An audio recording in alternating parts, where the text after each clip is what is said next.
durasi 10 menit untuk video. Kemudian biaya conference-nya Rp50 ya. Kalau saya, wah saya bisa statusnya bisa mahasiswa juga nih, jadi sama-sama Rp50 nanti. Apakah nanti barengan atau gimana kita bisa bicarakan ya.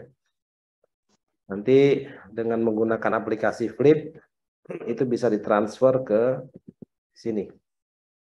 Jadi tidak terlalu mahal, hanya 150.000 dan supaya tidak terkena biaya. Sayang kalau misalnya 40 orang harus kena biaya masing-masing gitu ya. Jadi nanti kita kelola bareng aja. Siapa yang sudah bayar nanti dikelola oleh ketua kelas gitu. Sampai sini ada yang mau ditanyakan, silakan.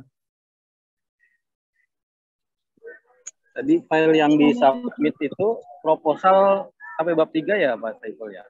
Ya. Yang selama ini sudah kita bahas ya Pak? Iya. Mardono ya? Sampai bab 3. Iya Pak. Ya. Maaf saya nggak buka ini, sinyalnya lagi kurang bagus Pak. Nggak apa-apa, nggak apa-apa. Ya, jadi sudah diperbolehkan untuk mensubmit sampai bab 3 gitu. Terima kasih Pak. Ya, sama-sama. Berarti ini kan kita, Pak izin saya bertanya, akan ini diupload bab 1 sampai bab 3, tapi kan kita belum sidang proposal, itu nggak apa-apa ya Pak? Ya, nggak apa-apa ya. Jadi apa namanya, ini untuk latihan presentasi. Jadi apa namanya, kalau misalnya nanti terhalang dengan Turnitin, nanti saya akan sampaikan ke ini ya, ke komite persiapan sidang proposal. Kalau nanti ada yang ternyata misalnya kena Turnitin 100% gitu ya, itu kan artinya file yang sama terupload di web yang bisa terbaca oleh Turnitin. Tapi setahu saya sih kalau ini enggak nih, ini enggak akan kebaca, enggak akan ke crawling ya. Jadi aman insyaallah. Maaf satu lagi Pak, tadi dalam bahasa Indonesia atau harus ditranslate dulu Pak? Nah, dalam bahasa Indonesia diperbolehkan. Jadi kalau mau presentasi dalam bahasa Indonesia boleh, materinya juga di artikelnya dibuat dalam bahasa Indonesia juga boleh. Kalau mau bahasa Inggris latihan nggak apa-apa. Jadi misalnya mau coba pakai apa namanya translator gitu ya, translator yang sudah kita bahas waktu itu. Kemudian dicoba dengan Grammarly, terus mau dipresentasikan dalam bahasa Inggris juga nggak apa-apa.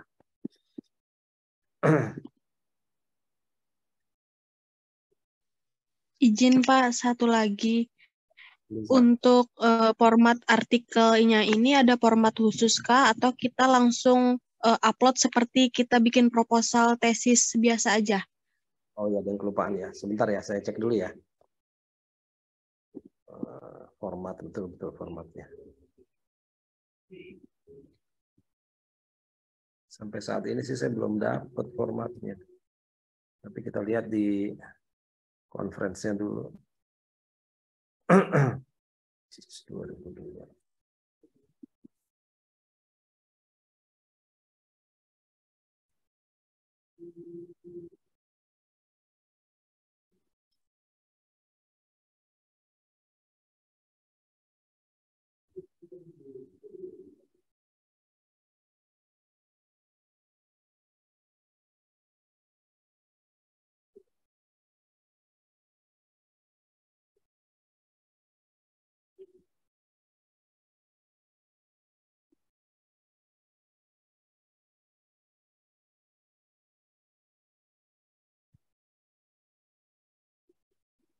Nggak ada ya.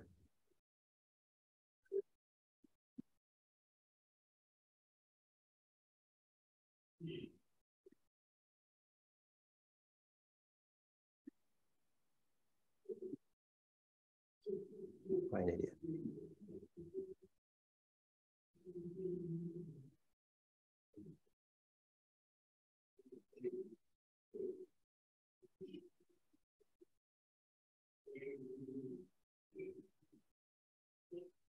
Formatnya nggak ada nih.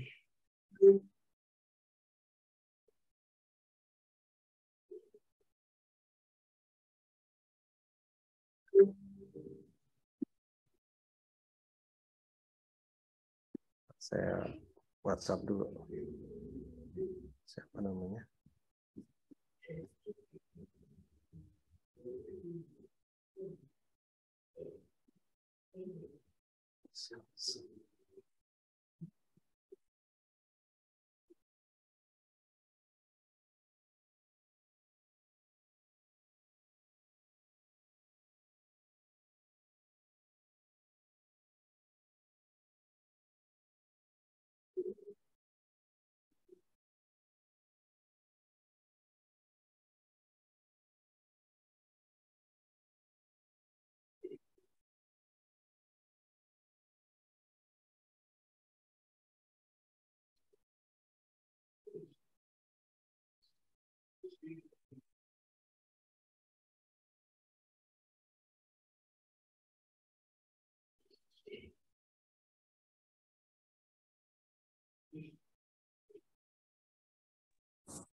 Oke, ini kita tunggu dulu ya. Untuk apa? Untuk jawabannya mudah-mudahan direspon cepat. Baik, kalau gitu hari ini saya cuma memastikan saja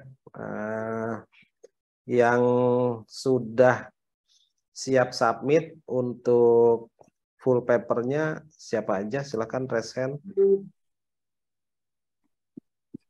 Pak Supriyandi. Saya insya Allah sudah siap Pak, cuman ada beberapa sedikit revisi yang saya mau sesuaikan. Baik, untuk metodologi sudah oke? Insya Allah sudah Pak. Boleh di-share dulu Pak, supaya kita review. Pak, ini saya nggak pakai laptop karena laptop ini lagi error. File tapi nggak error kan? Nggak Kalau hilang. file nggak sih, kalau file ya? nggak. Cuma ini ada komputer, cuman komputer nggak bisa dipakai karena yang kameranya nggak ada. Oh, di belakang itu komputer. Iya. Oke. Baik, Pak Supriyandi aman ya? Oh, insya Allah Pak. Pak Hilman? Saya mau pakai Kerjo. Sisa ini Pak, ada beberapa yang mau disempurnakan Pak. Karena belum nyambung Pak berita apa? Saya baca ulang, kayaknya masih ada informasi yang belum nyambung gitu Pak. Oke, mau di-share atau mau dibahas sendiri? Nanti aja Pak, belum. Oke, ini untuk informasi deadline-nya itu untuk pendaftaran tanggal 17 ya. Jadi sekarang tanggal 12. Seminggu jadi, lagi Pak. Enggak seminggu lagi. 6 hari lagi ya? Iya. 5 hari ya. 5 hari. Jadi kalau begitu nanti Kamis malam saya akan adakan itu ya, diskusi online aja sebentar ya. Seperti biasa. Oh, boleh Pak.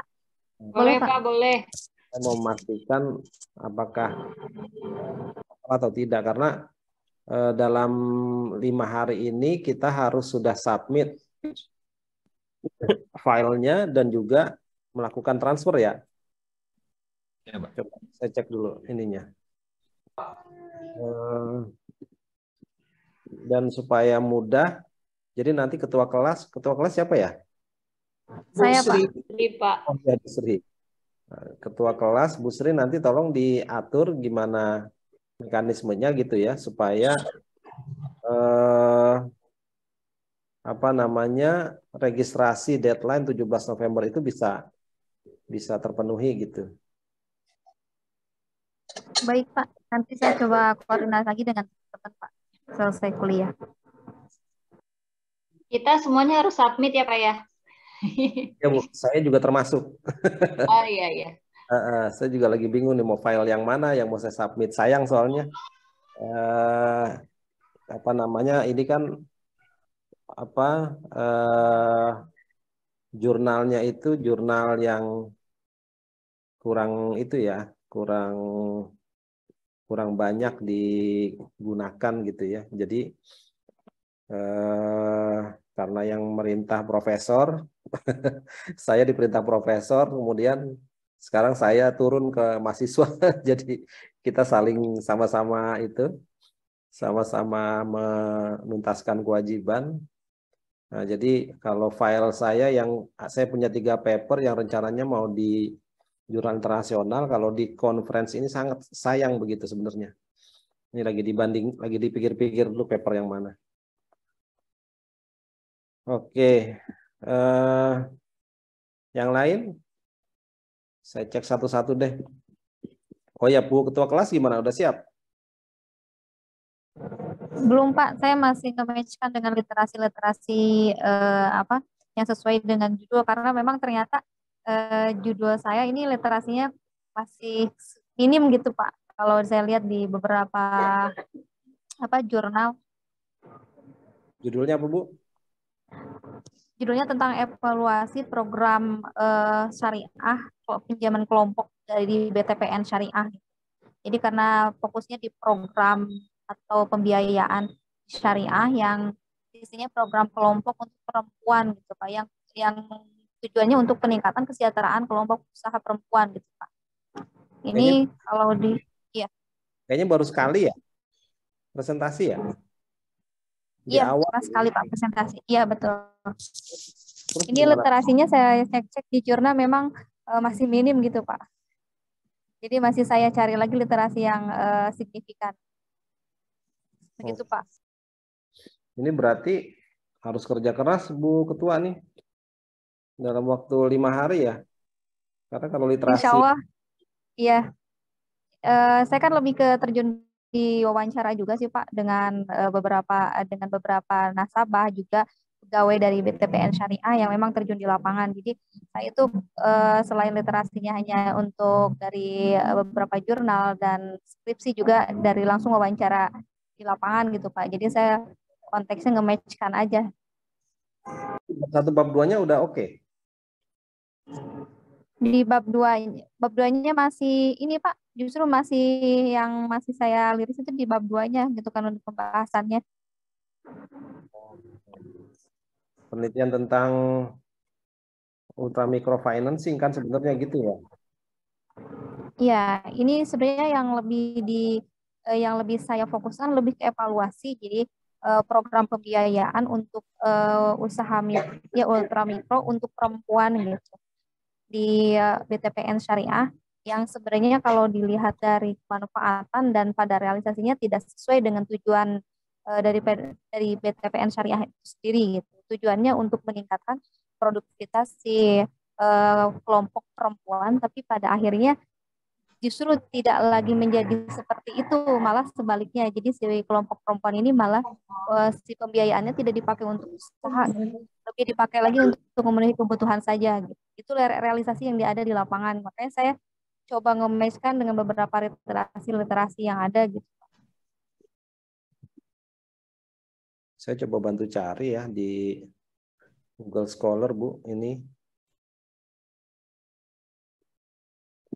ada business model review nih.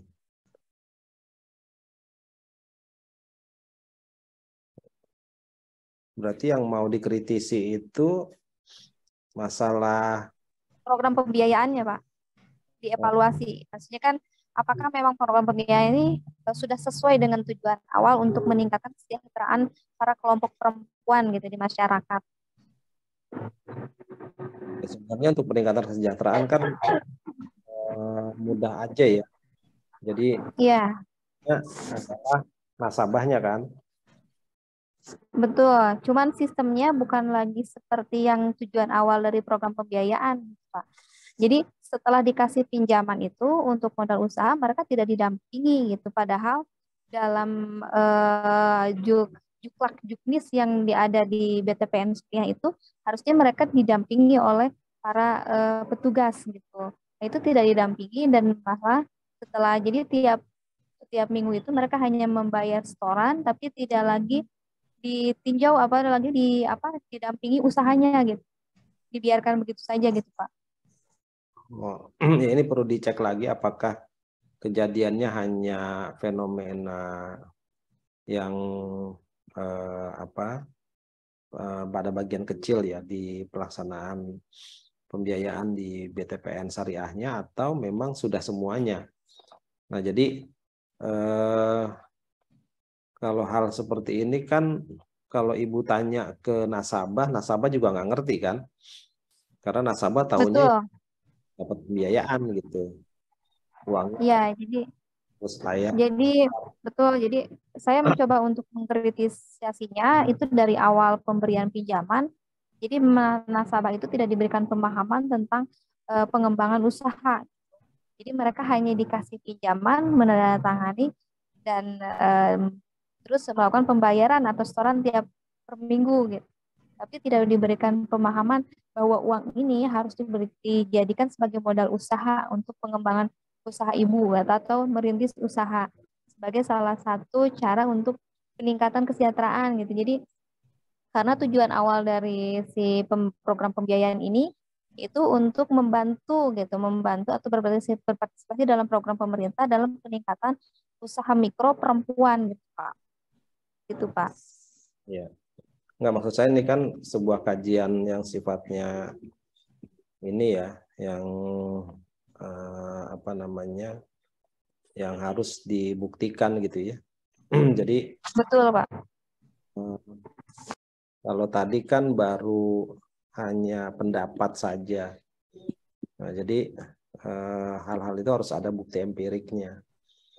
Nah, jadi Bu Sri itu sekarang harus berpikir di mana bukti empirik itu harus ditemukan. Dan harus berlapang data kalau ternyata nggak ditemukan gitu. Iya, betul. Tampilan Bu Sri kerja di sana nggak? Saya di pemerintah desa, Pak. Oh, di pemerintah desa ya. Berarti kan bukan di BTPN Syariah ya. Artinya kan bukan. Dari pandangan Bu Sri yang kan nggak memperhatikan setiap hari kan, pasti hanya informasi-informasi yang didapat begitu, itu menyimpulkan hal seperti itu. Nah, dan sekarang mau dibuktikan secara empiris gitu. Sekarang caranya bagaimana? Pembuktian secara empiris. Kalau ditanya ke nasabah pasti nggak ngerti. Tapi kalau ditanya ke banknya pasti nggak mau gitu kan? Karena dia udah ada SOP-nya. Iya, betul.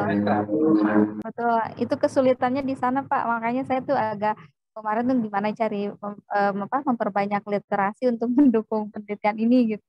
Karena memang dari pihak banknya pun tidak terlalu open gitu, Pak. Apalagi kalau ada SOP kan. Kalau SOP itu di bank kan berarti nanti ada fungsi auditnya. Internal audit kan akan menyesuaikan dengan SOP. Artinya bisa jadi itu hanya fenomena di tingkat di tingkat personal yang kelihatan di masyarakat, tapi dari tingkat bank wide-nya gitu ya, itu bank apalagi udah punya SOP, mereka pasti nggak akan mengatakan hal seperti itu gitu. Jadi ini yang agak susah. Nah, kecuali itu sudah misalnya Ibu jadi auditor di sana gitu ya dan menemukan hal itu dan kemudian diangkat, nah, itu kan aja. Tapi kalau sebenarnya internal ya nggak mungkin bisa diangkat. Kalau hanya mengevaluasi gitu Pak gimana? Maksudnya jadi kita hanya sebagai maksudnya dari akademis hanya mengevaluasi program ini mungkin akan memberi masukan dalam rangka mewujudkan mewujudkan visi misi program ini gitu. Kalau gitu nanti pelaksanaannya dibuat dalam bentuk wawancara aja sama interview kuesioner. Kuesioner itu Ibu Ibu coba konfirmasi fungsi-fungsi empowerment dari microfinance BTPN Syariah itu tujuannya sesuai nggak dengan kuesioner yang Ibu buat. Jadi Ibu harus nanya dulu nih, konfirmasi dulu ke bank, sebenarnya SOP-nya kayak gimana sih gitu. Kalau nggak dapet ya berarti tujuannya apa sih gitu ya, yang mereka ingin lakukan ketika memberikan pembiayaan. Nah, tujuannya di list tuh 1, 2, 3, 4, 5 gitu ya. Kalau perlu bisa diwawancara. Itu bagaimana?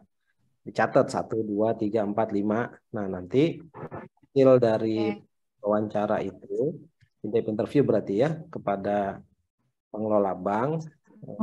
Ya. Dan ditriangulasi ke nasabah. Nasabah merasakan hal itu atau enggak gitu. Oh, oke, siap Pak. Itu tinggal scoring aja. Jadi menurut nasabah tujuan nomor 1 oke, 1 gitu kan. Nomor 2 enggak oke, 1 gitu. Nanti Ibu bisa scoring bahwa yang menyebabkan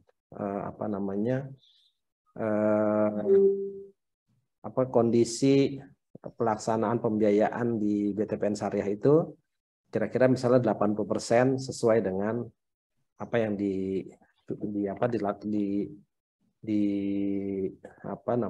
disiapkan gitu ya oleh BTPN Syariah. Nah, kalau gitu kan berarti kan kita sebagai peneliti sudah objektif gitu. Kalau tadi saya berpikirnya Bu Sri masih subjektif nih karena mendengar sana sini kan. Ya bisa benar sih, tapi subjektif dan akhirnya mempersulit penelitian. Iya. Iya betul. Mungkin lebih ke evaluasi sih Pak, lebih dievaluasinya sih dari awal. Boleh. Jadi Ibu kayak auditor aja, tapi Iya. nasabah gitu. Ya, baik Pak. Terima kasih Pak. Ya. Pak, tanya Pak.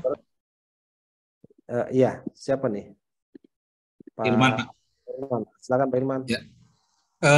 Ini menyangkut paper atau tulisan yang seperti yang disampaikan Bu Sri. Apakah itu tidak mengandung unsur ini Pak? Artinya bisa digugat kembali Pak? Maksudnya digugat oleh siapa? Kalau umpamanya anggaplah menilai suatu perusahaan, ya kan ternyata tidak sesuai dengan fakta yang disampaikan, lalu tidak ada izin ke perusahaan yang bersangkutan dan sebagainya Pak. Itu sih Pak. Ada kemungkinan nggak? Ya, itu reminder yang bagus juga nih Bu Sri ya. Jadi dalam penelitian memang etikanya kita izin dulu ke bank, ke lembaga keuangan ya Pak ya.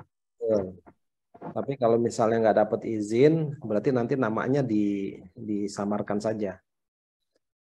Misalnya PT Bank XX Syariah misalnya gitu ya, yang memberikan pembiayaan microfinancing pada wanita, pada para perempuan, ya BTPN Syariah sebenarnya. Tapi etikanya seperti itu,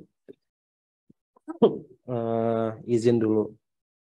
Dan kalaupun nggak izin, berarti yang diteliti dari pihak masyarakatnya. Ya, nasabahnya ya Pak ya? Apakah nasabah yang mendapatkan pembiayaan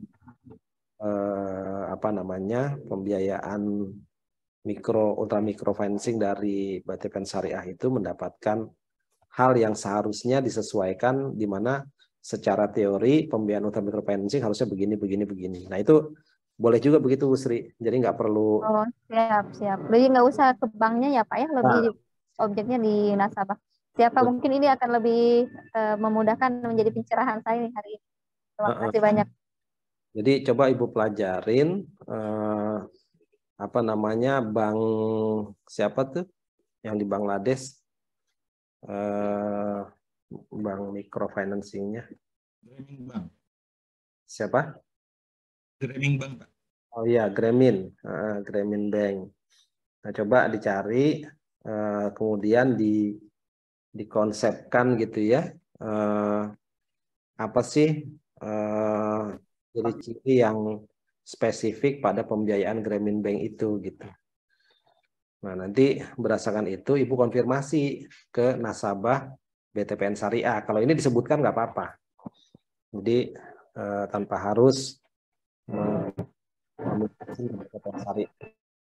Oh, siap, Pak. Kita konfirmasi adalah teorinya gitu. Oh, baik, Pak. Ya, betul-betul. Nah, itu sih. Terima kasih, Pak. Ya. Nah, itu Pak Hilman. Terima kasih tuh udah. Terima kasih Pak Hilman udah reminder. Terima kasih banyak. Iya Pak, karena pernah ada case seperti itu juga Pak. Seorang peneliti tanpa ada konfirmasi ke suatu perusahaan itu ya hampir sama dengan ini, mengangkat isu sensitif, kepuasan pelanggan dan sebagainya, tanpa apa yang diinformasikan itu tidak sesuai dengan fakta di perusahaan tersebut, visi misi dan sebagainya. Akhirnya penelitinya dipanggil untuk diminta pertanggungjawaban. Oh, iya. Tapi kalau lembaga yang bonafit rasanya sih nggak akan melakukan seperti itu, Mas Silban ya. Karena ada risiko reputasi juga kan kepada mahasiswa gitu, yang mana di dunia akademik yang namanya kesalahan kan hal yang wajar ya. Apalagi nanti kalau sampai dipidanakan. Mudah-mudahan sih nggak sampai sembrono itu Bank Syariah gitu ya. Ya, terima kasih Mas Hilman sudah mengingatkan. Yang lain ada lagi? Untuk yang baru bergabung? Silakan. Boleh satu lagi Pak, saya izin.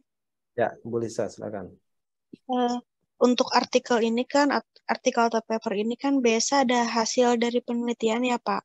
Nah, sedangkan kita kan baru sampai bab 3. Itu gimana cara kita menulis hasil penelitian itu Pak? Ya. Jadi saya sudah sampaikan kemarin, tanyakan ke ketua panitianya ya Prof Yusuf, dan beliau memperbolehkan. Jadi seperti kalau di istilahnya konferensi ada yang namanya doktoral kolloquium. Coba saya pernah ikut soalnya dulu di Malaysia. Malaysia tuh sering banget. Kolloquium paper ya.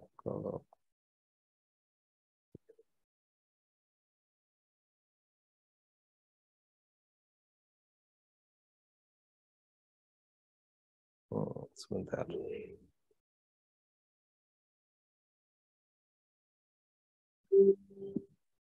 Doktoral kolloquium bahasa Indonesia.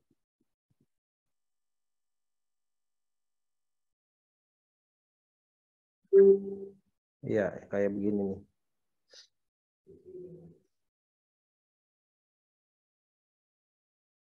Oh, IEEE ada, ini bagus.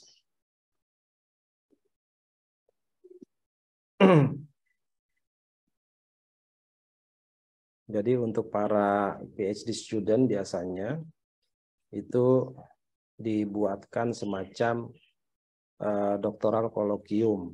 Jadi bab 1, 2, 3-nya itu dipresentasikan di sebuah event gitu ya. Nah, di situ ide-idenya nanti kita sampaikan dan nanti dapat feedback. Ya, seperti kuliah kita aja. Jadi feedback tentang background gitu ya.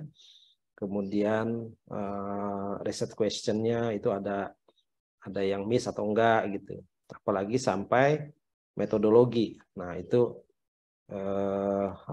sangat bagus sebenarnya untuk kita mendapatkan masukan, karena yang tadinya kita pikir risetnya bagus gitu ya, tapi belum tentu bisa tersampaikan dengan baik gitu.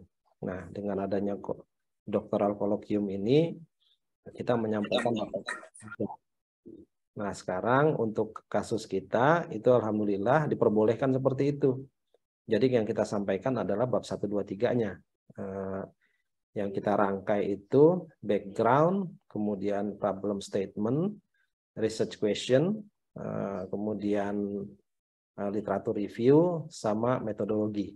Nah, jadi hal itu aja yang kita sampaikan, tidak sampai ke result gitu. Gitu Bu Lisa. Jadi Ya, baik. ini hal yang biasa aja sebenarnya, dan alhamdulillah teman-teman dapat kesempatan nih, walaupun belum selesai bisa menyajikan idenya di konferensi nasional, walaupun sistemnya itu online ya, karena kasus COVID juga sudah naik lagi, PPKM sudah mulai di review lagi, jadi kemungkinan yang offline itu nanti agak sulit. Nah, ini masih ada yang memberikan online, jadi kita gunakan saja setidaknya untuk keperluan formalitas pengambilan ijazah gitu. Jadi bisa ada siasat yang kita lakukan. Gitu Bu Lisa. Baik Pak, terima kasih. Ya. Pak, nyambung lagi Pak. Artinya dalam video yang durasi 10 menit itu kita menjelaskan dari awal rencana sampai dengan bab 3 metode penelitian aja Pak ya? Ya, betul. Videonya. Jadi penguatannya pada problem sama metodologi Pak. Nah, kalau udah begini sebenarnya teman-teman ini udah tinggal daftar itu ya, daftar sidang proposal kan. Jadi Jumat depan itu kalau nggak salah ada sidang proposal. Nanti kalau teman-teman mau siap-siap lagi, berarti minggu depan lagi kita buat lagi. Insya Allah. Siap, terima kasih Pak. Ya, sama-sama Pak Ahmad Mardono. Hati-hati di jalan. Izin bertanya Pak. Ya, silakan. Untuk untuk tugas ini kan berharap memang untuk bisa diajukan untuk proposal tesis ya Pak ya. Nah, ini kan kemarin saya judulnya tentang impulsive buying behavior ya Pak.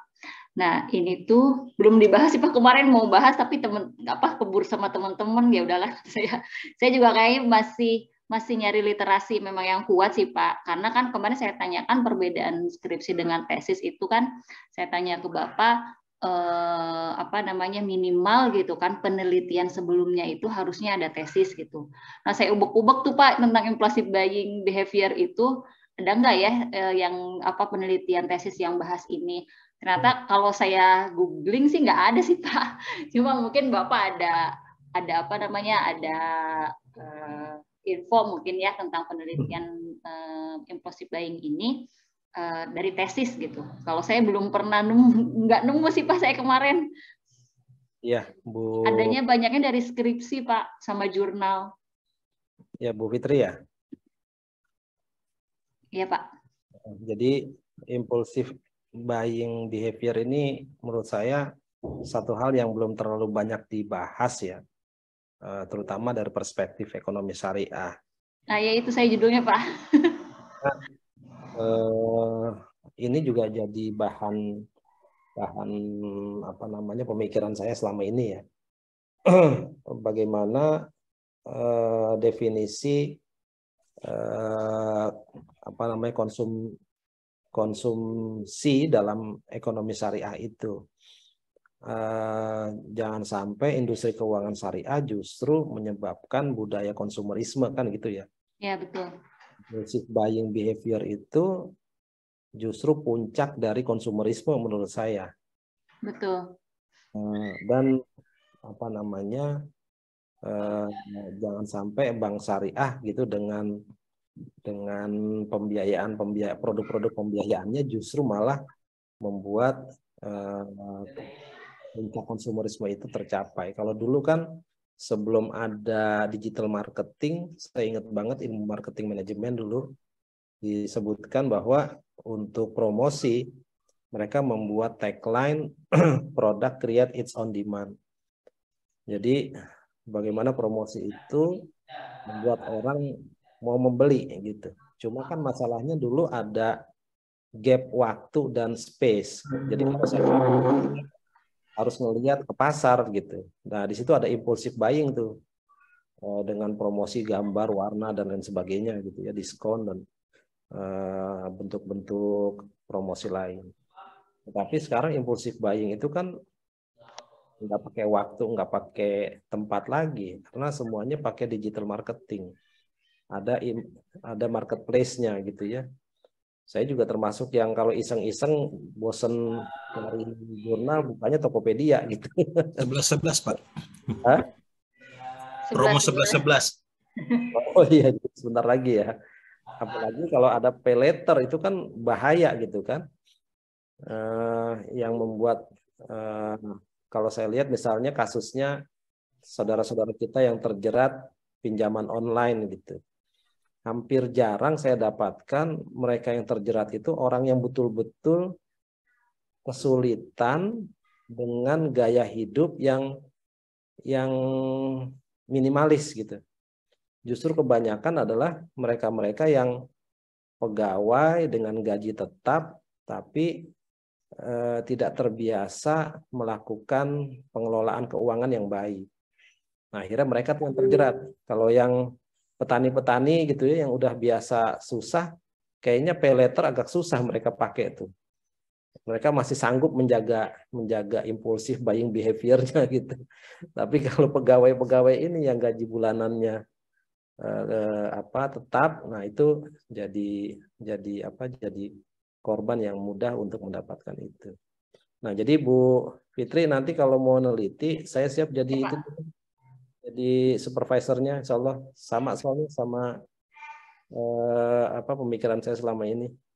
Oh, tapi ini Pak saya bingungnya tuh kan impulsive buying behavior berarti kaitannya dengan dalam perspektif ekonomi Islam ya Pak ya? Itu berarti apa ya? Ya, karena kalau dalam ekonomi Islam kan sebenarnya yang namanya konsumerisme itu ditahan oleh penalti sistem ya, zakat infak sedekah kan. Ya betul. Kan dengan sistem itu kita dihindari dari nahan harta gitu. Pada bayar zakat 2,5%, mendingan saya sampaikan saya kelola dalam bentuk produktif kan. Mungkin kalau hartanya cuma 100 juta gitu, kena zakat 2,5 juta. Tapi kalau punya harta 100 triliun, pasti berat bayar zakat 2,5 juta. 2,5% dari 100 triliun ya. Yeah. Nah, akhirnya memang kemasan ekonomi syariah kita itu lebih ke arah produktivitas. Jadi jangan bangga bisa membayar zakat banyak gitu. Artinya apa? Artinya berarti banyak orang yang nyimpen uang gitu kan ya. Seperti halnya misalnya kalau kita baca tentang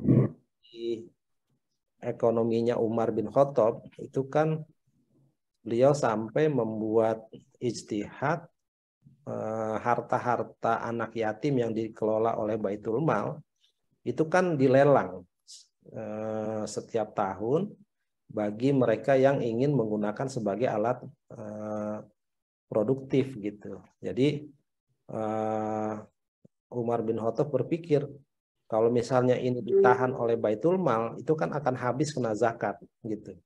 Harta anak-anak yatim ini kena zakat, nggak bisa. Nah, misalnya Umar bin Khattab bilang karena dia masih yatim maka dispensasi nggak kena zakat gitu ya. Nah, itu nggak ada tuh, tetap kena zakat. Tapi Umar bin Khattab tidak menghilangkan hukum itu. Kemudian dia membuat namanya hilah gitu ya. Mekanisme agar terhindar dari hukum itu dengan cara setiap tahun itu para pedagang-pedagang, pengusaha-pengusaha itu diberi kesempatan untuk menggunakan dana itu dalam berinvestasi, untuk diinvestasikan. sehingga nanti dibagi hasilkan gitu.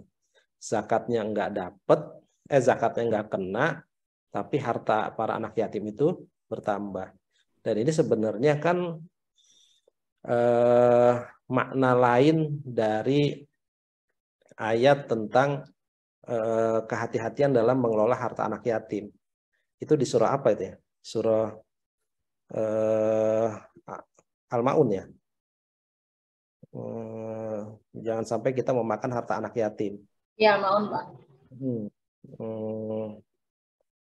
Wala apa? Wala yahudu ala ta'amil miskin. Al miskin itu kan apa namanya ajakan kepada orang miskin ya. Wala yahudu ala ta'amil miskin fawailul lil musallin. Kayaknya sebelumnya ya ayatnya ya. Lupa saya. Nah, tapi kita mungkin selama ini berpikirnya tidak aktif gitu, pasif ya, bahwa yang namanya tidak memakan harta anak yatim ya kita pisahkan jauh-jauh pengelolaan harta anak yatim itu, jangan sampai kita mengambil yang harta anak yatim secara zolim gitu. Tapi Umar berpikir dua langkah lebih maju daripada kita, kelahiran tahun 2000-an gitu ya. Umar tahun 600 Masehi itu berpikir malah harta anak yatim itu supaya dia tidak diambil oleh sistem zakat gitu ya, itu kemudian dia buat istihad dikelola sebagai alat investasi. Kalau di zaman sekarang malah enggak kan, anak yatim dibuat tempat-tempat khusus gitu ya untuk pengelolaan anak yatim. Kalau saya ngelihatnya serem juga sebenarnya. Nah, tapi itu istihad lah masing-masing. Cuma dengan perspektif ekonomi Islam itu seharusnya begitu ya, impulse buying behavior harusnya nggak terbentuk gitu. Begitu Bu. Jadi kalau bisa dipercepat Bu Fitri, saya mendukung sekali nih. Ya Pak. Pak tadi yang literasinya terkait impulsive buying yang dari tesis Bapak ada mungkin Pak referensi Pak? Saya belum pernah dapat ya. Dapat ya. Tapi nggak apa-apa itu Pak. Saya dari jurnal atau dari skripsi nggak apa-apa berarti ya? Ya ada skripsi yang impulsive buying. Ada Pak banyak. Ekonomi syariah. Ekonomi syariah. Boleh nanti diangkat aja nggak apa-apa. Cuma nanti kita coba bahas dari sisi literaturnya ya, yang lebih dalam kayak tadi kan. Berarti deskripsi ya Pak ya? Deskriptif ya? Nanti kajian literatur aja. Kajian literatur. Baik Pak, terima kasih Pak. Nanti Bu Fitri kalau mau ke S3 bisa didalami nih impulsive buying behavior dengan menggunakan plan behavior. Di ITB ada Pak. Apa? Di ITB udah ada Pak S3-nya. Maksudnya? Di ITB Ahmad Dahlan udah ada S3 Pak. Belum. Buka S3. Masih perlu berjuang lebih lama lagi karena profesornya belum cukup. Jadi saya terpaksa kuliah lagi ini. Kuliah S3 lagi di tempat lain di Malaysia. Jadi mudah-mudahan dengan begitu nanti muncul cepat profesor-profesor ya, sehingga kita bisa buka S3. Sayang soalnya memang lulusan kita udah banyak banget tapi akhirnya ngambil S3-nya di tempat lain. Baik, terima kasih Pak Saiful. Ya. Terima kasih Bu Fitri. Mudah-mudahan segera bisa diselesaikan. Amin, amin. Oke. Yang lain ada lagi? Terus terang hari ini saya cuma menyempatkan untuk membahas ini saja dan memastikan karena waktunya udah tinggal 5 hari lagi. Makanya kalau hari ini nggak selesai, saya mau buat hari Kamis malam untuk review terakhir. Kamis itu tanggal Kamis. Wednesday. Pas tanggal 17. Jadi 17 November tuh. Nanti kita coba review supaya nggak ada yang ketinggalan gitu.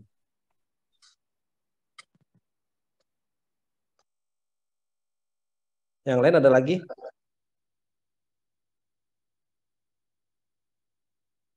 Kalau nggak ada, saya berikan kesempatan ya, mungkin sekitar setengah jam buat teman-teman yang mau menyelesaikan yang kurang untuk daripada kalau kuliah juga nggak diketik juga, nggak selesaikan juga.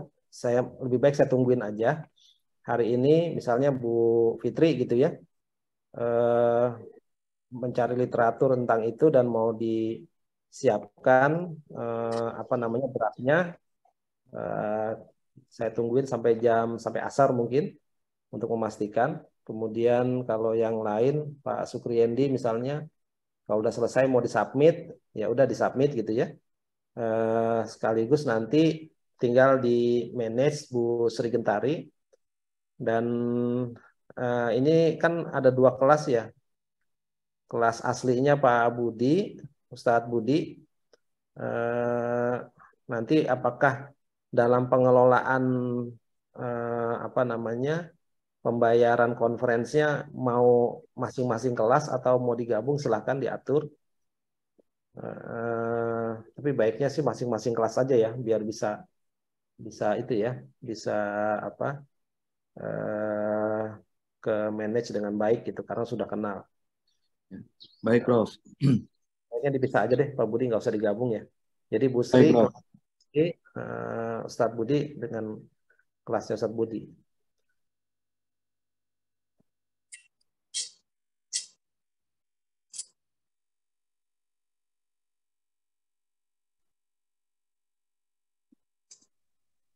Ini saya pastikan lagi nih Pak Deden, Ustadz Deden.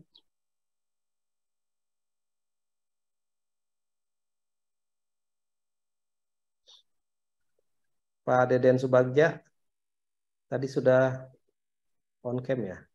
Ya, Assalamualaikum Pak Saiful. Pak, ya Ustadz Deden gimana?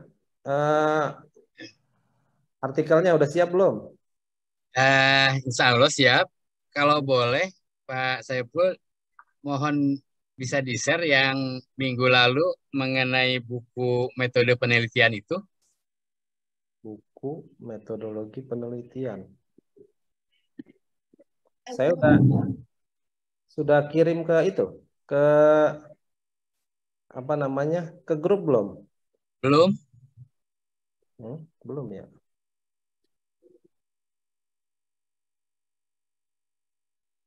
Buku yang mana ya?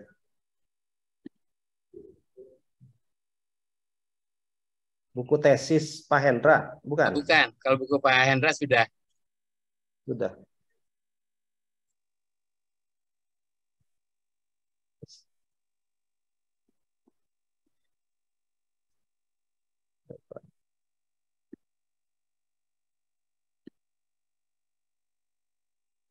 Oh ya. Kita ketemu kemarin 12/6.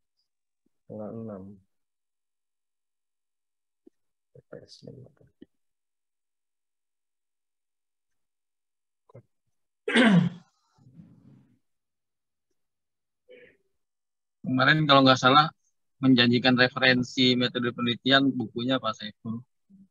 Oh ini nih. Sebentar, saya kirim ya. Save. Oh di desktop.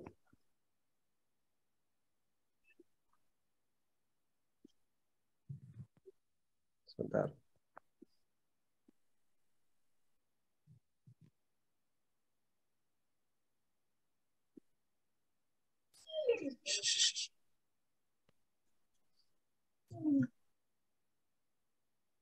Chat bisa kali ya.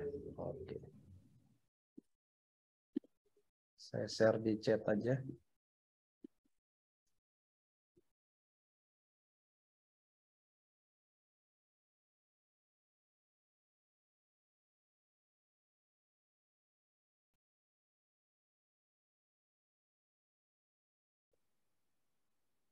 Ya. Sudah Pak Deden yang ini ya?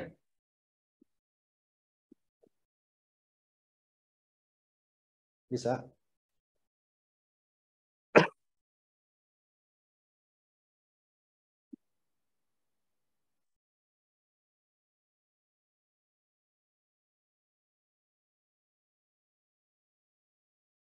Pak Dedeng tentang akuntansi wakaf kalau nggak salah ya? Lupa saya. Kan mengenai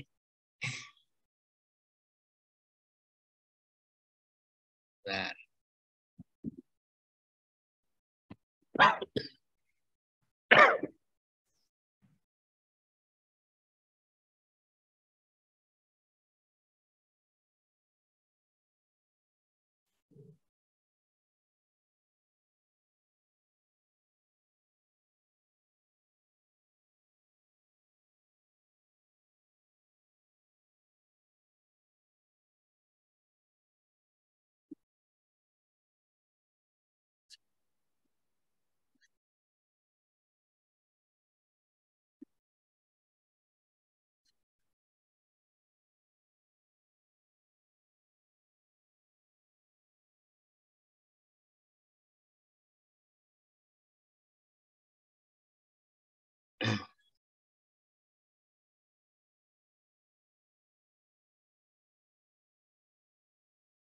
Saya mengenai itu internal fraud bank, penyebab, deteksi dan pencegahannya.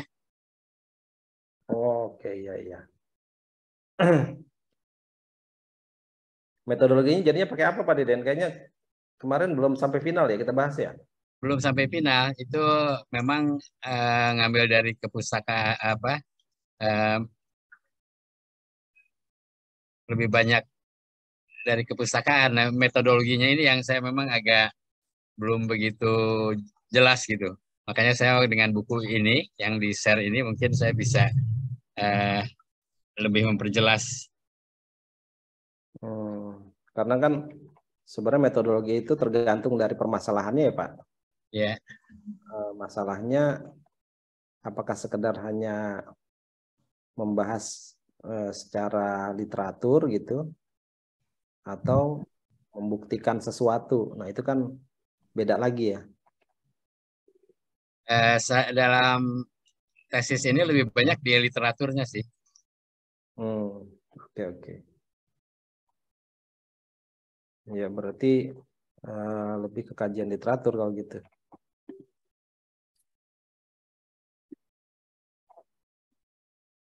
Bisa di-share, Pak? Sebentar.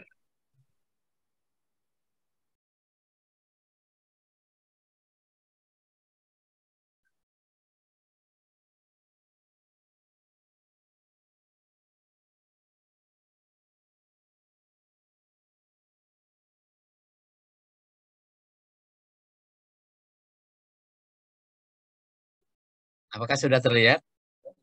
Sudah.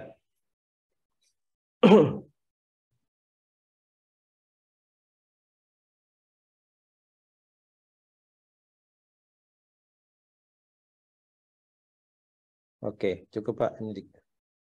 Ini udah 74 halaman, Pak. Iya.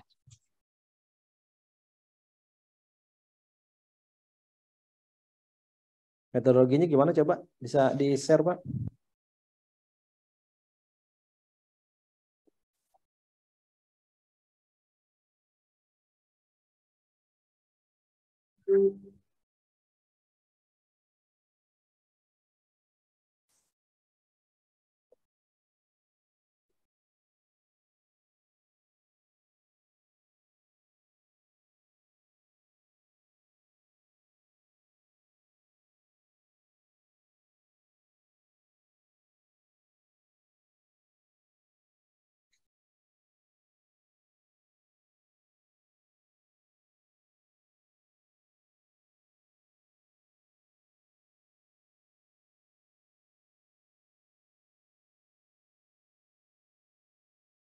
Ini masih kajian literatur ya?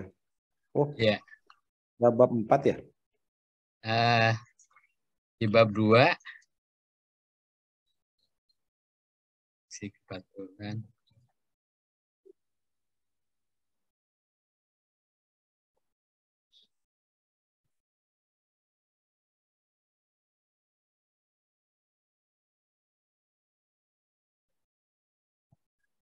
Ini jadi kayak laporan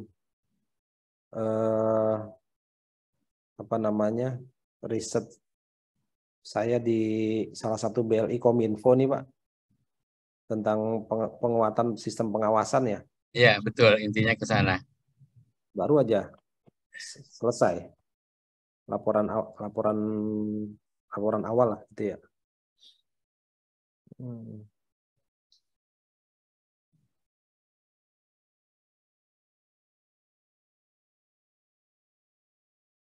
Ini perlu saya wanti-wanti untuk Pak Deden ke ininya Pak ya, ke Turnitinnya ya. Ya, kemarin udah itu masih 28%, masih di para pelase lagi itu. Oh, kalau 28% udah bagus dong Pak. Untuk sebuah kajian literatur kayak begini biasanya Turnitinnya tinggi tuh. Oke.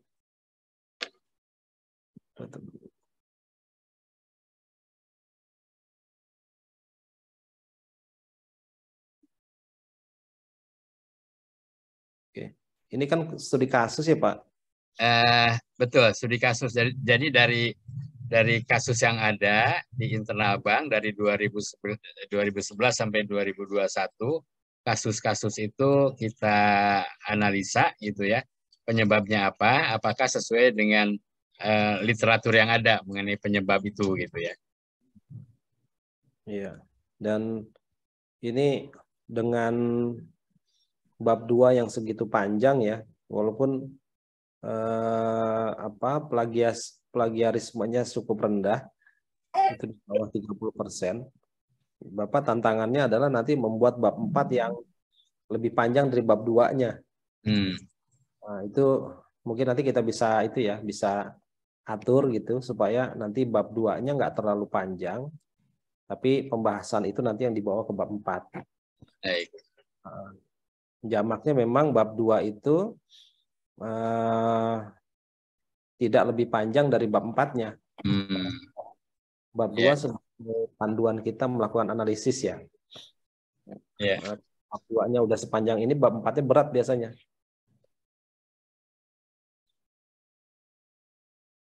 Baik. Nah, mengenai analisis data, apa ini hubungannya sama metode penelitian ini yang buku tadi mungkin akan banyak membantu gitu, Pak Saiful. Nanti bentuknya kualitatif ya. Kalau data sih kuantitatif ya. Kalau datanya kuantitatif itu. Datanya apa? Datanya fraud yang terjadi. Fraud yang terjadi itu jumlah atau kualitas? Jumlah fraudnya termasuk analisanya. Analisa penyebab fraud itu apa sih gitu. Jumlah itu maksudnya jumlah kerugian atau jumlah kejadian maupun jumlah kerugian. Kalau mau dianalisis secara kualitatif juga nggak apa-apa sih Pak sebenarnya, karena jumlah kejadian itu kan bukan satu hal yang sifatnya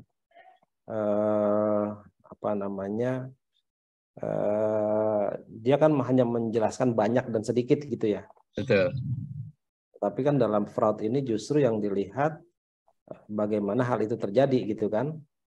Bahkan terkadang kita sering terkecoh juga, kejadiannya cuma satu tapi amount-nya lebih besar gitu. Yeah. Artinya datanya memang kuantitatif tapi sebenarnya data kejadian. Nah, itu bisa dianalisis dengan analisis kualitatif gitu. Kalau dua analisis itu digabungkan bisa juga, Pak. Kalau kuantitatif berarti kan Bapak akan melakukan analisa hubungan kan? Iya. Nah, variabelnya apa?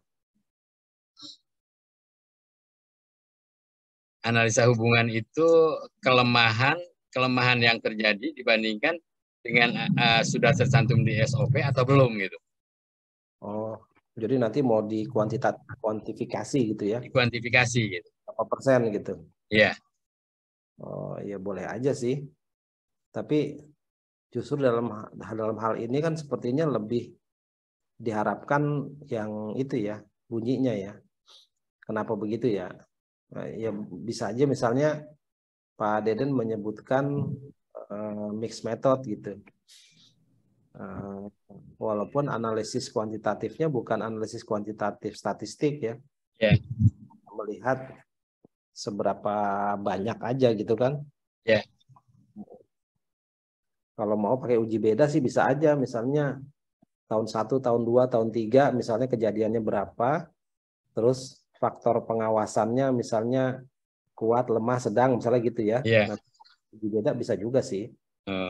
Arahnya apakah makin baik atau enggak gitu. Walaupun sebenarnya ya bisa aja sih, nggak apa-apa. Nanti ada semacam uji beda. Kalau ke kualitatif lebih diarahkan ke apa ya? Kalau ke analisanya kualitatif? Ya, kalau kualitatif tadi secara teoritis, SOP dan temuan gitu. Jadi, kejadian itu melanggar SOP yang mana misalnya gitu. Yeah. Dan dianalisis dengan kajian literatur terhadap kekuatan misalnya pengawasan bank misalnya gitu ya. Baik. Ini udah selesai ya Pak bab 3-nya ya? Belum final, bab 3-nya masih mungkin ditambahkan dari buku yang tadi dikirim itu, Pak.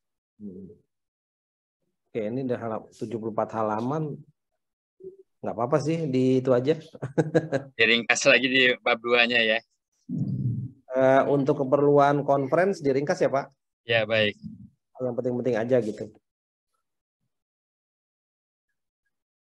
Baik, terima kasih Pak Saiful. Sama-sama Pak Deden. Baik, alhamdulillah saya lega nih Pak Deden udah presentasi ya, udah bagus lah gitu. Mudah-mudahan nanti bisa langsung sidang. Pak Deden udah sidang belum ya Pak? Lupa saya. Belum. Belum ya? Belum. Berarti kelasnya Pak Deden, Pak Budi belum ya? Pak Budi belum. Oke. Berarti ini ada 40 orang harusnya bisa sidang nih.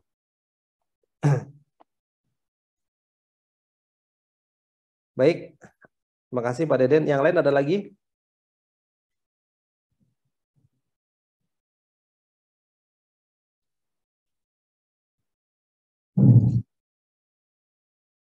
Kalau tidak ada, saya tungguin sampai sekarang jam 2:30 ya, sampai jam 3 ya.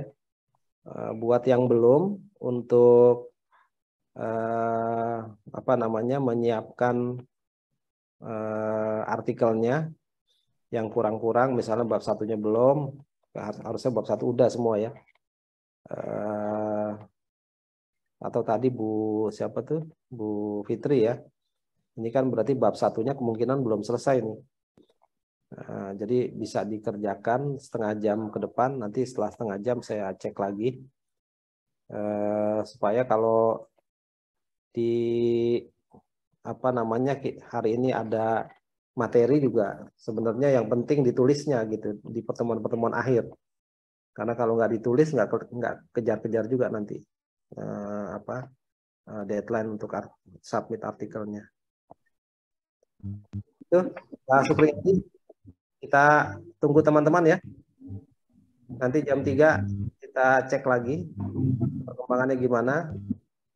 Mudah-mudahan ada progres lah gitu dalam waktu setengah jam.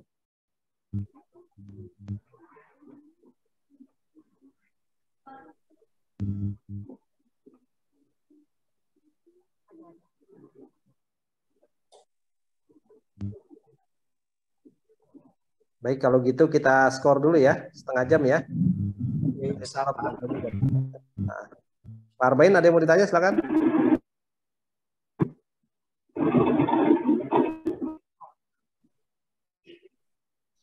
Nggak jelas ya, Pak Arbain, silakan. Konsultasi nih, boleh ya, Pak? Boleh, boleh, silakan. Yang lain sambil nyiapin bahannya, progres. Arba'in, Pak. Ya, silakan Pak Arbain. Nah, ini judul saya ini mengambil penelitian di Bank Daerah, Pak, Syariah. Bank Kaltara Syariah. Pak Arbain. Terkait. Pak Arbain sebentar. Ya. Supaya tidak mengganggu, Pak Arbain kita masuk ke breakout room aja ya. Jadi yang ya, sudah. Bisa apa namanya? Bisa fokus.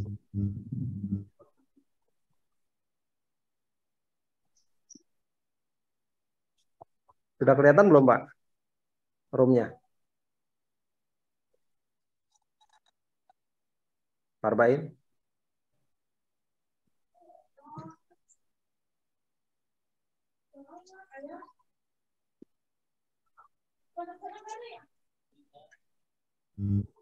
Belum, Pak. Oh ya, sudah. Oke, silakan masuk ke breakout room dulu ya.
Sukses nggak?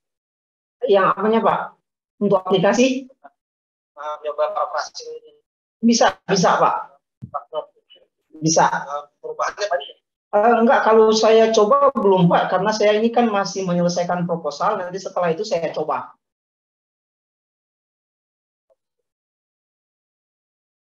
Terkait dengan judul saya ini kira-kira gimana, Pak?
bersangkutan akan waktu pembayaran kita cek memang ada histori.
yang kuesionernya gimana Pak? Saya saya lampirkan juga apa gimana Pak? Boleh juga. Kalau ada kuesioner kan Oh ini iya, kan untuk mengukur asas syariah Islam, asas amanah gitu kan Pak? iya Pak. Iya. Kayaknya sebenarnya nanti akan disuruh pakai SEM kayaknya Pak. Tapi nggak apa-apa. Nanti berubahnya belakangan aja. Selama. Oh iya, siap Pak, siap. Oke. Ditujukan ke siapa Pak nanti kuesionernya? Ke ini Pak, yang itu saya mau tujukan yang pertama itu dia ke ini dulu, ke masyarakat yang sering rutin membayar zakat, kemudian kepada pegawai-pegawai yang rutin membayar zakat, khususnya zakat profesi, kemudian kepada masyarakat juga yang membayar zakat dan merasakan dampak dampak apa namanya dari zakat itu Pak. Biasanya kan ada yang mereka yang mendapatkan zakat untuk apa namanya untuk produktivitas. Misalkan ada yang jualan, ada juga yang menerima dana zakat kan Pak, yang 8 golongan itu. Tapi di sini cuman lebih orientasinya ke 2 golongan Pak, yang fakir dan miskin. Di sini respondennya belum dijelasin ya. Siapa ya? Berarti yang Bapak sampaikan tadi belum disebutin di sini ya Pak? Bahwa responden adalah. Belum sih Pak kalau itu. Iya penting Pak. Karena kan ini bicara tentang populasi dan sampel nih, harusnya ada. Oh iya, untuk membatasi biar nggak bias berarti ya Pak. Iya, kan Bapak mau neliti apa, ditujukan ke siapa kan? Nah, nanti bisa bisa apa lebih jelas gitu.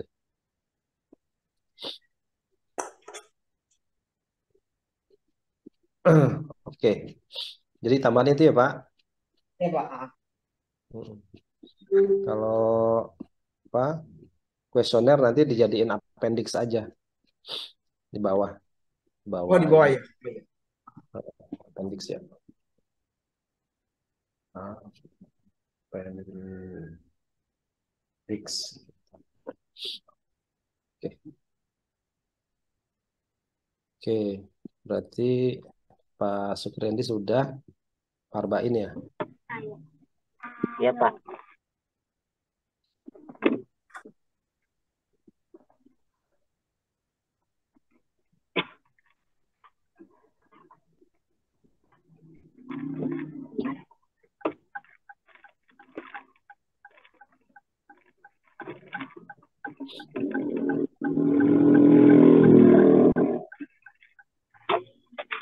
Parbain sudah 63 halaman nih.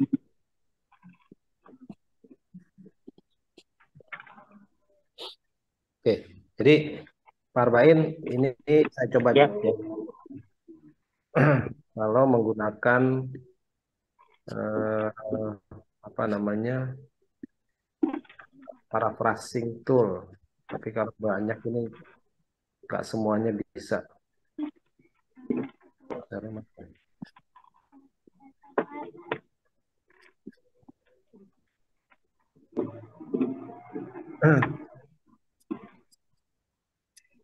Ini yang kena cuma 600 kata doang nih Pak. Iya. Jadi saya parafrase ya, pakai kelihatan nggak? Kelihatan Pak. Kelihatan. Kelihatan Pak. Iya. Ini sedang diproses ya.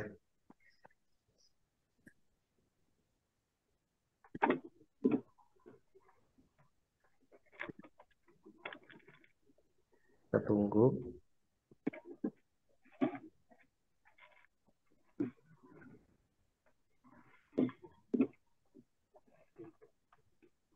Sebenarnya alat parafrase ini, sorry, bahasanya belum diganti.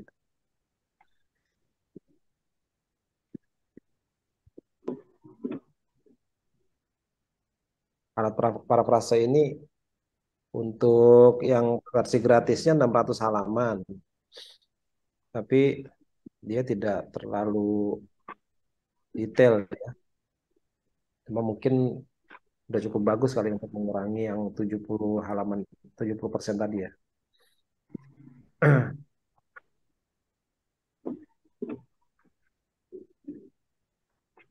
Nih, ini udah kelihatan belum Pak perubahan?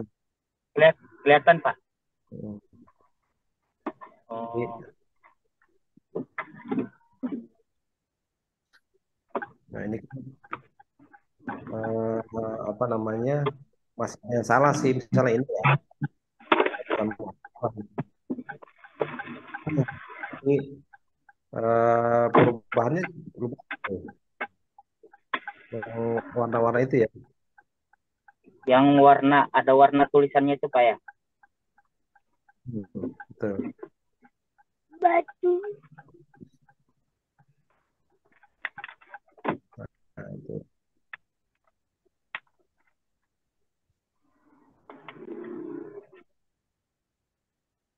Nah, jadi Bapak coba pakai parafrase ini, walaupun terbatas ya. Saya belum dapat parafrase yang bisa full gitu.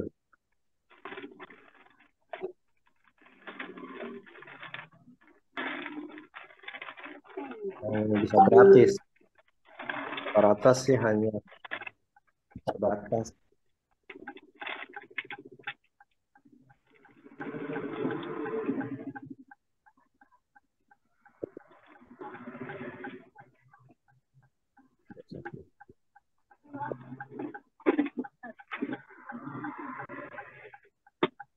Ada yang cuma 1000 halaman, berarti 10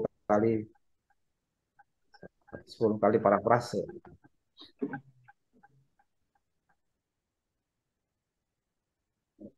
Bentar.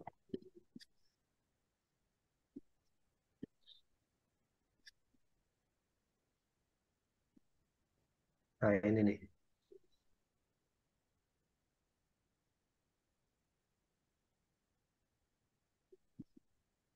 Nah, Bapak bisa coba-coba ya, Pak. Jadi sekarang fokusnya parafrase aja dulu gitu.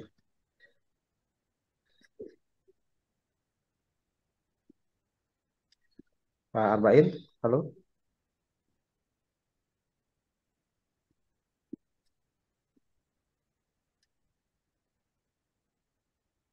Parafrase.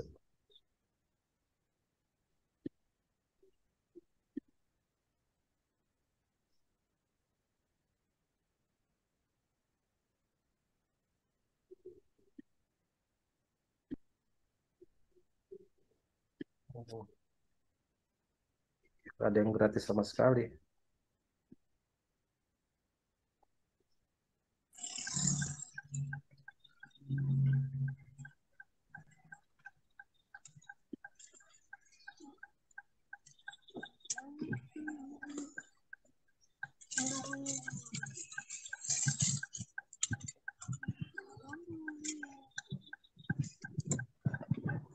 Itu Pak Arbain, sudah sampai di rumah belum? Sudah Ya. Pak. Nah, oke. Jadi dicek dulu ya, pakai itu ya. Iya, siap Pak. Kalau terkait pembahasannya kira-kira gimana Pak? Ya, saya rasa pembahasan saya sulit berkomentar ini karena plagiarismenya besar kan. Iya. Nah, walaupun apa namanya ya oke, tapi plagiarismenya terlalu banyak juga nggak akan bisa masuk. Ya, artinya untuk penelitian seperti ini sebenarnya cukup banyak apa namanya tesis yang tentang topik ini ya.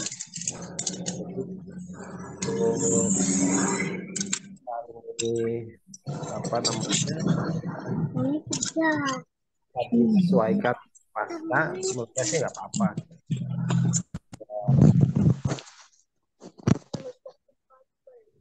Makanya saya bingung Pak, apakah tetap dengan judul ini atau gimana gitu. Ya, jadi biasanya memang ini ada hubungannya dengan tingkat tingkat plagiarisme, Pak. Kalau misalnya plagiarisme kita terlalu tinggi, itu biasanya mahasiswa mudah ganti.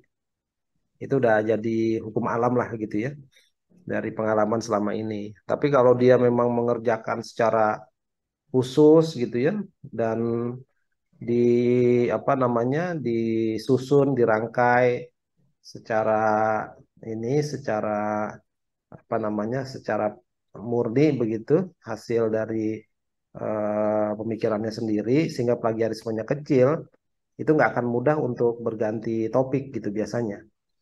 Nah, jadi fenomena Bapak ini jadi kebaca, kebaca karena sejalan dengan temuan Turnitinnya. Nah, menurut saya udah, kalau dalam kondisi kayak begini, baiknya sudah perbaiki aja, nggak usah pindah-pindah gitu. Ya, rencananya mau saya perbaiki supaya turun lah Pak, paling tidak kan. Betul betul. Kemarin itu saya ada berniat juga ngambil di Basnas Pak, terkait dengan prospek zakat produktif sebagai upaya penguatan ekonomi pasca pandemi. Tapi kawan-kawan bilang, kawan-kawan tuh tetap judul yang ini aja karena sudah dikerjakan, tinggal menurunkan aja. Karena mencari judul itu sebenarnya langkah awal yang paling penting, Pak. Jadi kalau udah punya pilihan, jangan beralih ke judul lain. Karena ketika beralih ke judul lain belum tentu diselesaikan juga gitu. Nah, ini apa namanya, fokus aja apa yang sudah dikerjakan gitu ya. Karena yang namanya tesis itu kan ininya apa namanya, tagline-nya, tesis yang bagus adalah tesis yang selesai. Jadi apapun judulnya gitu ya. Kalau nggak selesai sama aja bohong. Siap. Mudah-mudahan waktu dekat ini sudah selesai Pak. Soalnya tahapan pemilu sudah jalan. Ya. Siap. Ini waktunya tinggal 5 hari lagi untuk submit ya Pak. Ya mudah-mudahan bisa Pak. Ini mengejar. Pakai aplikasi tadi saya sudah sampaikan, mudah-mudahan bisa bantu. Malam ini insya Allah langsung digas Pak. Insya Allah. Gak usah malam ini Pak, sekarang aja. Oke, siap. siap Pak dosen. Oke, baik. Terima kasih Pak. Mau nanya Pak. Sama iya Pak Supriyandi. Pak, kalau untuk saya menggunakan SEM itu, kalau aplikasi itu sebaiknya saya mengambil apa Pak? Kan ada SPSS, kemudian Smart PLS, Amos atau Lisrel itu, atau yang bagusnya yang mana ya Pak? Ya, jadi untuk SEM itu Bapak bisa apa namanya, bisa pakai yang Amos ya. Amos Pak, oh iya. Tapi sebenarnya tergantung dari tujuannya nanti Pak, mau pakai yang PLS atau pakai Amos. Kalau dia untuk yang Amos, ini seingat saya ya, itu untuk yang sudah kuat teorinya. Kalau Bapak, apa tadi judulnya, lupa saya. Judulnya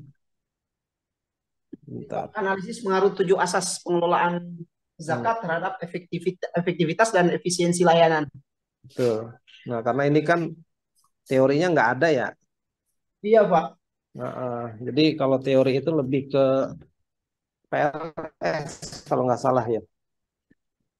Coba kita, Bapak coba cari perbedaan SEM PLS dengan Amos. Nah, kalau itu apa namanya, tergantung dari tujuannya.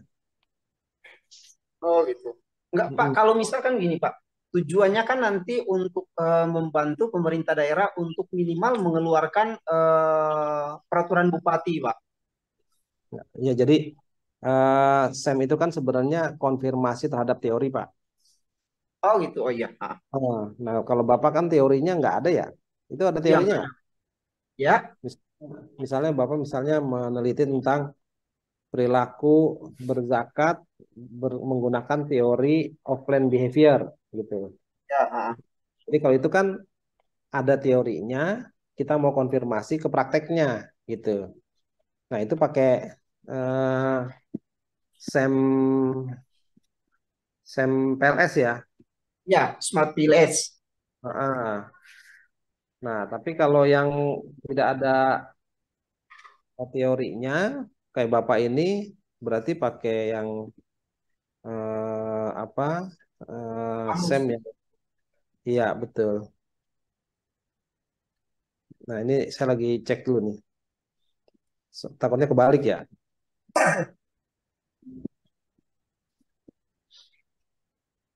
Atau sama Lisrel gimana, Pak? Itu kan aplikasinya ya. Ya. Heeh. Oh iya betul, ini PLS.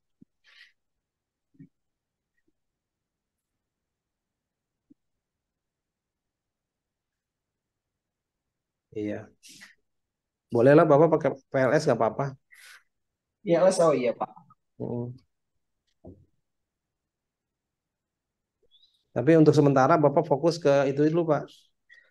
Konfirmasi ke mana? Ke apa linear regression ya? Ya, betul, Pak. Itu aja dulu. Kalau Oh iya. terpaksa belajar nanti ya nggak apa-apa. Pakai apa namanya? Pakai tesisnya Pak Endra ya, diikutin. Pak Hendra, kalau itu saya belum buka, Pak, yang tesnya Pak Hendra. Oh, saya udah kirim ya? Sudah kirim, Pak. Cuman saya belum ini. Barusan saya download juga, Iya. tapi belum buka. Nggak apa-apa, nggak apa. Karena kan waktu itu niatnya nggak pakai itu kan. Ya, Pak. Oke. Terima kasih, Pak. Ya, sama-sama. Nih, jadi yang masuk ke breakout room ini saya asumsikan yang mau konsultasi ya. Ya, siap. Sedangkan teman kita yang lain, teman Ya. kita yang lain ini berarti yang sedang mengerjakan. Pak Faisal, Daus, ada yang mau disampaikan? Silakan. Ya, Pak. Assalamualaikum Pak Saiful. Waalaikumsalam. Saya sebenarnya masih berkutik di bab 1, Pak. Kondisinya kan masalahnya di pemikirannya. Kebetulan saya kemarin pengen mengkaji terkait dengan adalah persepsi masyarakat Minang ya Pak Sumatera Barat terkait dengan penggunaan produk perbankan syariah dan Pak. Saya sudah mengumpulkan beberapa data terkait dengan perkembangan perbankan syariah secara nasional, itu Provinsi Sumatera Barat, gitu kan Pak, sama terkait dengan data kependudukan agama Muslim yang ada di Sumatera Barat. Latar belakangnya saya bikin adalah karena di masyarakat di Minang ini dia filosofi sosial kemasyarakatnya adalah adat desa sara desa di Kitabullah. Saya pengen melihat gitu ya misalnya kenapa sih perkembangan perbankan syariah di Sumatera Barat ini secara datanya itu tidak selalu signifikan gitu Pak ya. Dengan notabene adalah mereka masyarakat Minang ini secara sosial kemasyarakatannya sudah menyatakan bahwa mereka kegiatan-kegiatan sosial kemasyarakatan itu bersandikan syariah gitu Pak, saya Pak. Tapi kenapa kok terkait dengan kegiatan muamalah ini orientasinya itu enggak seperti itu. Orientasinya itu lebih banyak memang adalah tipikal masyarakat yang rasionalis gitu Pak, nih gitu kan. Rasionalis gitu kan yang notabene kalau seandainya banyak untung buat dia gitu ya, dia akan ambil. Kalau tidak ya tidak, seperti Pak gitu kan. Tapi saya belum mendapatkan poin inti adalah memang teoritisnya Pak, seperti sih Pak Saiful. Jadi masih berkutik seperti itu gitu kan. Pak, kondisinya yang kondisi saya saat ini seperti itu Pak Saiful. Ya, ya emang eh, eh, apa namanya fenomena masyarakat Padang ini Sumatera Barat utamanya ya umumnya itu menarik ya dari sudut pandang kita para aktivis ekonomi syariah itu mempertanyakan kenapa Sumatera Barat belum mensyariahkan Konversi BPD-nya ya ya. Pak. Ya, konversinya Pak Saiful ya. Dan itu bukan karena belum siap, tapi karena ada pertentangan persetujuan gitu kan ya dari kalangan masyarakat juga. Ya, ada politik juga ya sih Pak Saiful ya. Tapi saya nggak melihatnya nggak arah ke situ, karena kalau arah ke situ itu memang tarikannya luar biasa. Tapi yang saya lihat adalah masyarakat yang rasionalis ini itu sebenarnya nanti arahnya ke marketing niche-nya apa sih yang cocok buat mereka. Itu saya pengen cari seperti itu sih Pak. Kan? Arahnya nggak apa-apa Pak, dengan kondisi itu bisa dibawa ya ke ketingkatan ke level masyarakat. Apakah memang masyarakat kondisi itu cerminan dari masyarakatnya gitu. Itu pertama tuh. Bahwa masyarakat Padang itu Sumatera Barat adalah masyarakat yang rasionalis sehingga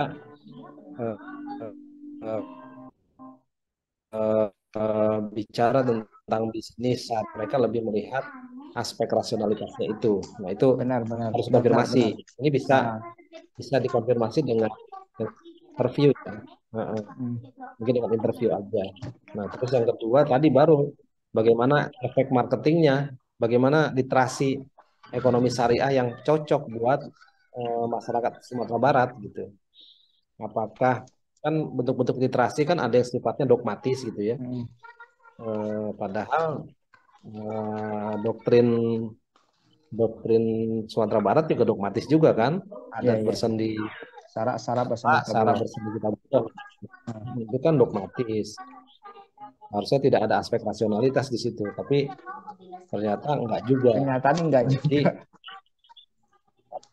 Jadi bagaimana bentuk literasi yang paling pas buat masyarakat Sumatera Barat? Menurut saya bagus lah itu kalau dibahas. Ya, tapi saya belum mendapatkan literatur yang pas Pak. Udah kurang lebih ada berapa nih saya punya jurnal-jurnal yang saya minta bantu carikan download gitu Pak. Belum dapat literatur yang pas yang mempersepsikan bahwa masyarakat Sumatera Barat ini memang secara penelitian itu dia rasionalis kan Pak, gitu kan. Itu saya belum dapat banget itu Pak Saiful. Sebenarnya kalau mau dibuat ke arah penelitian kualitatif ya Pak. Jadi nggak harus mencari literasi yang sudah ada sih. Tinggal Bapak cari ada nggak kajian yang sama pada provinsi-provinsi yang lain. Memang unik juga sih kalau kita di Jawa, daerah Jawa, di Jawa ya, itu kan nggak ada pembahasan itu ya. Jadi aspek rasionalitas dan aspek spiritualitas gitu itu tidak bentrok sebenarnya. Tapi ketika bicara ekonomi syariah ya penjelasan halal haram. Tapi kalau orang Padang kayaknya susah ya. Jadi saya tuh bikin judul gini Pak, pengaruh persepsi dan kredibilitas terhadap minat masyarakat Kota Padang menjadi nasabah bank syariah seperti itu Pak. Itu sih yang judul saya gitu lihat persepsinya apa yang pertama kan, yang kedua tuh kredibilitas ini menjadi poin inti atau enggak sih, nah gitu kan Pak, misalnya gitu. Itu judul awal sih Pak, seperti itu sih Pak Saiful. Kalau begitu berarti bukan ke arah solusi bagaimana membuat mekanisme literasi ya, bukan ya. Jadi awalan banget mau dilihat dulu hubungan persepsinya kan. Iya. Karena kalau yang saya dapat, saya baca data OJK gitu kan, memang kalau secara nasional kan memang pertumbuhan perbankan syariah lebih tinggi ya Pak ya dari konvensional ya 2 tahun terakhir ini gitu, seperti kan Pak. Tapi dengan kondisi umat Muslim PS dengan eh, jargon sosial tadi itu nggak matching dia gitu sih kan. Seharusnya kenapa gitu sih kan. Pertanyaan besar itu arahnya pertama ide itu kok konversinya lama banget sih ya gitu kan. Apa sih penyebabnya gitu kan. Kan banyak yang politik kan Pak ya. Tapi kok masa cuma politik aja, kok masyarakatnya diam aja kan seperti itu. Berarti kan masyarakatnya ya nerimo aja Pak seperti itu kan isinya. Betul. Jadi itu sih Pak saya nggak bagus sebenarnya ya. Tapi memang riset tentang itu, persepsi masyarakat itu ada di riset awal sekali Bank Indonesia dulu tuh. Dia untuk Indonesia ya, tidak di apa namanya, tidak dikhususkan pada daerah tertentu. Jadi kata kuncinya persepsi masyarakat. Nah ini ada nih. Sebentar saya buka ya.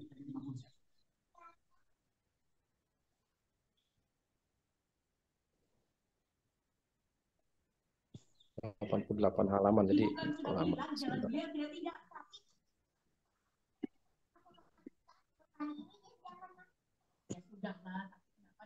Persepsi masyarakat terhadap persepsi masyarakat umum terhadap Bank Syariah di Medan. Kayaknya pas ya? Pas Pak, pas. Jadi Bapak bisa mereplikasi riset ini nih.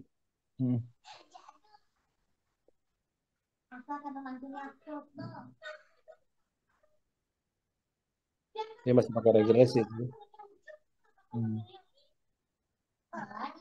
Jadi kalau di Medan itu persepsi mereka Bank Syariah itu dilihat dari pelayanan, kemudian pelayanan yang paling besar ya. Jadi bukannya syariahnya Pak ya. Ada ideologi ya. Kita lihat bukan ideologisnya.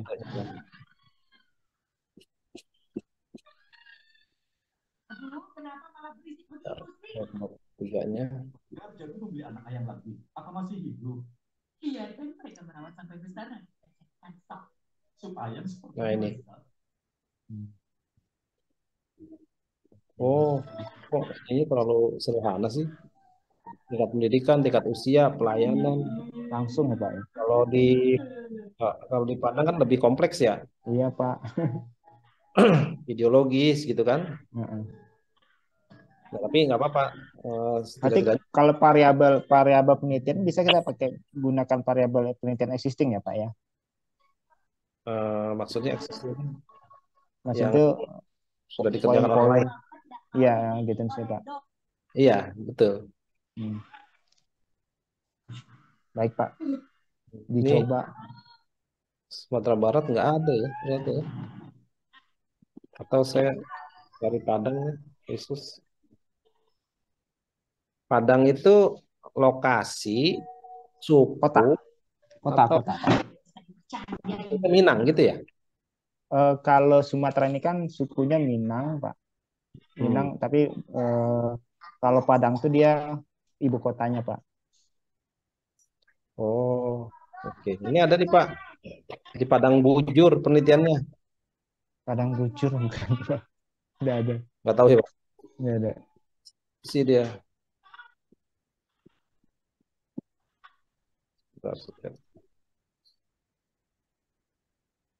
Malah lebih bagus yang skripsi ini daripada yang tadi.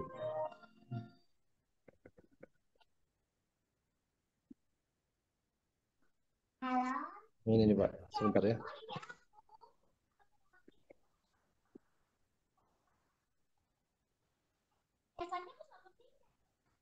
Oh, Tapanuli bukan di Padang. Ya, Ketanggan Pak. Oh, Tanggan ya. Iya.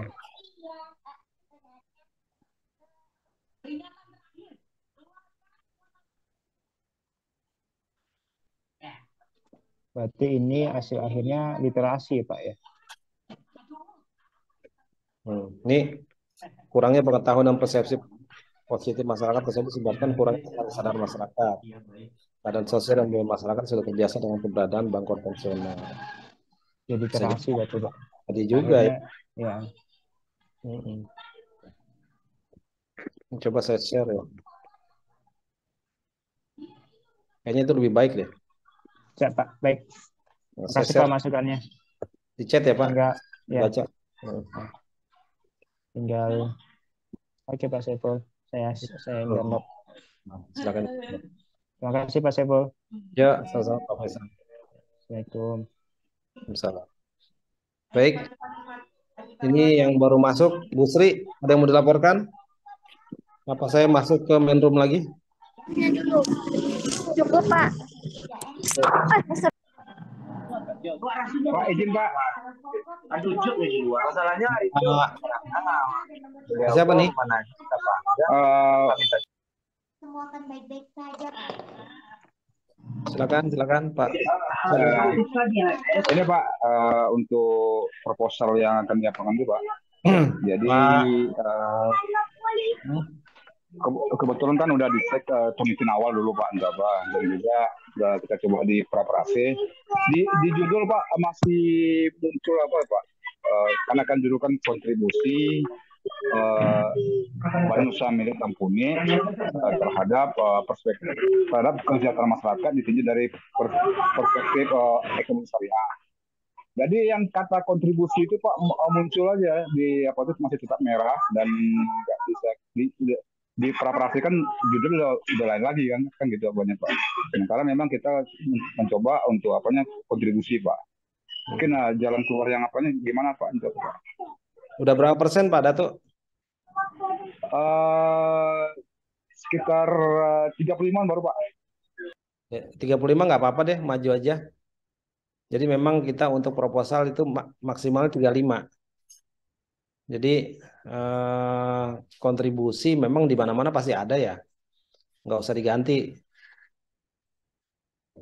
Jadi dengan 35% Pak Datu udah bisa maju menurut saya nggak apa-apa. Oke Pak, siap Pak. Ya, kebetulan saya belum bisa share Pak. Sekarang saya lagi di luar kota juga Pak. Ini pakai HP aja Pak untuk kuliah gitu Pak. Dalam waktu 5 hari udah itu ya Pak, sudah submit ya. Insya Allah Pak, Conference. Siap ya. Oke. Baik, kalau gitu kita semuanya kembali ke main room. Kita sapa lagi teman-teman yang lain. Saya close all room ya. Close all room apa? Gimana caranya nih? Oke, ini yang di room 1. Kita semuanya leave room ya. Saya ngapus breakout roomnya nggak bisa nih. Leave breakout room.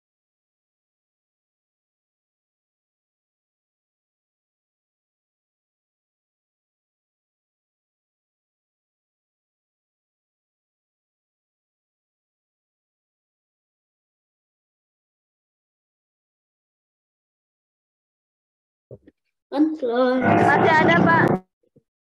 Rooms. Ini kan bukan rooms. Iya, hall-nya ntar semuanya roomnya kena. Baik, Bapak-Bapak sekalian, Bapak Ibu sekalian, tadi di breakout room sudah kita diskusi bagi yang belum gitu. Oh, ini saya share aja. Oke, satu-satu ya.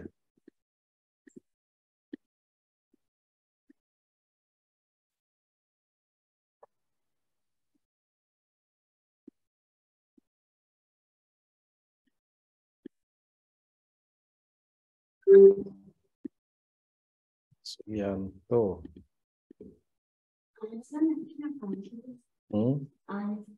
Oh, semuanya. Ya, sudah ya. Jadi ini tadi 10 orang sudah ngobrol di breakout room, dan yang di main room saya berharap sudah proses ya. menyempurnakan proposalnya yang akan disubmit ke conference. Kalau begitu, mungkin kita cukupkan dulu sampai di sini. Nanti insya Allah review terakhir di hari Kamis, jam 8 sampai jam 9 malam.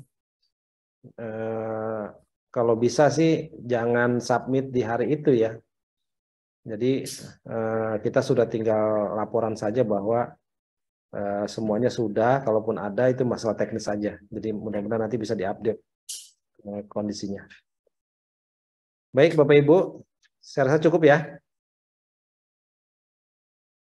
Bu Sri. Baik Pak. Terima kasih Pak. Baik Pak. Terima kasih banyak Pak. Salam, makasih Pak. Ya, nanti kami Assalamualaikum warahmatullahi wabarakatuh. Waalaikumsalam warahmatullahi wabarakatuh. Izin Pak. Ya. Terima kasih Pak Saiful. Semoga segera selesai ya Pak. Mungkin. Sama-sama. Ya, assalamualaikum.